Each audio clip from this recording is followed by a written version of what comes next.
Samajwadi party की सरकार में चाहे मुलायम सिंह की सरकार रही हो, चाहे उसके बेटे की सरकार रही हो, तो इनकी सरकार में जब दंगे होते हैं तो सबसे ज्यादा नुकसान हमारे मुस्लिम भाइयों को पहुंचता है, सबसे ज्यादा नुकसान मुस्लिम समाज को पहुंचता है। फिर कोई उनको देखने के लिए नहीं आता है।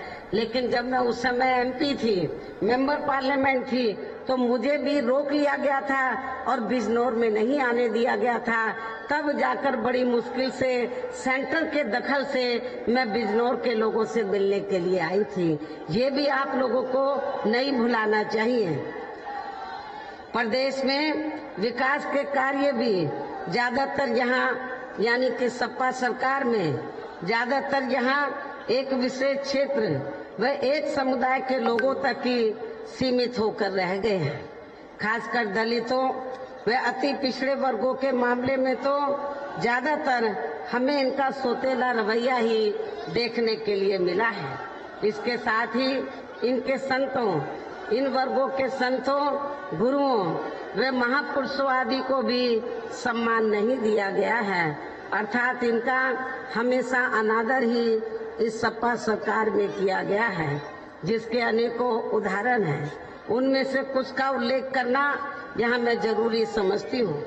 ऐसे लोगों को बताना जरूरी समझती हूँ जो दलित वर्ग के हैं और अति पिछड़े वर्ग के हैं, लेकिन वो गुणगान कुछ स्वार्थी किस्म के लोग अपने व्यक्तिगत स्वार्थ में वो सपा के गुणगान गाते हैं। तो लेकिन सपा सरकार में हमेशा दलितों, पिछड़ों की उपेक्षा हुई है। इनके संतों, गुरुओं, महापुरुषों का अनादर हुआ है। इसे भी आप लोगों को भूलना नहीं चाहिए। और इस संबंध में मैं आप लोगों को बताना चाहती हूँ कि श्री अखिलेश यादव की सपा सरकार ने प्रदेश में SC/ST का सरकारी ठेकों में आरक्षण खत्म कर दिया था, जिसकी व्यवस्था पहली बार BSP की सरकार में ही की गई थी।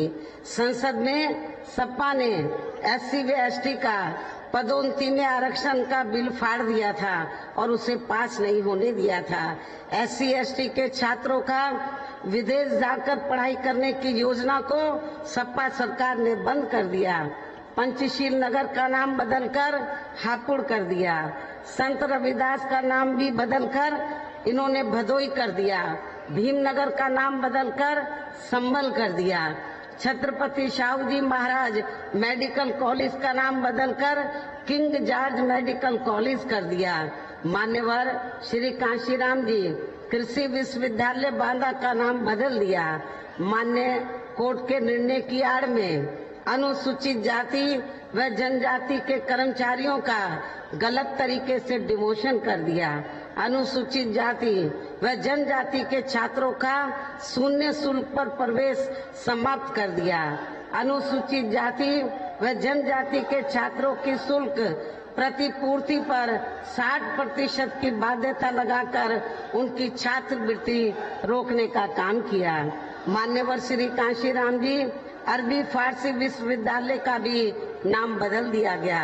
लखनऊ के गोमती नगर में डॉक्टर भीमराव अंबेडकर पार्क जो BSP की सरकार में बनाया गया था, उसका नाम बदलकर जनेश्वर मिश्र पार्क कर दिया।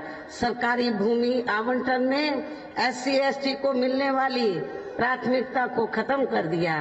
SC/ST की भूमि खरीदने को लेकर नया संशोधन लेकर आए, जिसमें बिना DM की अनुमति के कोई भी उनकी जमीन खरीद सकता था, जिससे इन कमजोर वर्गों की जमीन को हथियाया जा सके। इस प्रकार से सपा व श्री अखिलेश यादव का दलितों व अति पिछड़े वर्गों एवं इनके संतों, गुरुओं व महापुरुषों आदि के प्रति इनका ऐसा ये प्रेम है, जिसका इन वर्गों के लोगों को इस चुनाव में समाजवादी पार्टी को सबक सिखाना बहुत जरूरी है। और इतना ही नहीं बल्कि मैं तो ये भी सोच रही थी कि सपा सरकार के हटने के बाद शायद BJP की सरकार सपा के इन फैसलों को बदल देगी, लेकिन ऐसा नहीं किया गया, जिससे सपा की तरह बीजेपी सरकार की भी दलितों व अन्य पिछड़े वर्गों के प्रति जातिवादी मानसिकता साफ झलकती है। इसलिए सपा के साथ साथ इस पार्टी को भी इन्हें सबक सिखाना बहुत जरूरी है। इसी प्रकार भाजपा सरकार की भी नीतियां व कार्यशैली अधिकांश यहाँ जातिवादी, पूंजीवादी एवं आरएसएस के संकीर्ण एजेंडे को ही लागू करने पर टिकी रही हैं, जिससे प्रभावित एवं शिकार हुए लोगों का इस सरकार में सही से विकास व उत्थान आदि नहीं हो सका है। साथ ही इनका हर स्तर पर काफी ज्यादा उत्पीड़न भी किया गया है।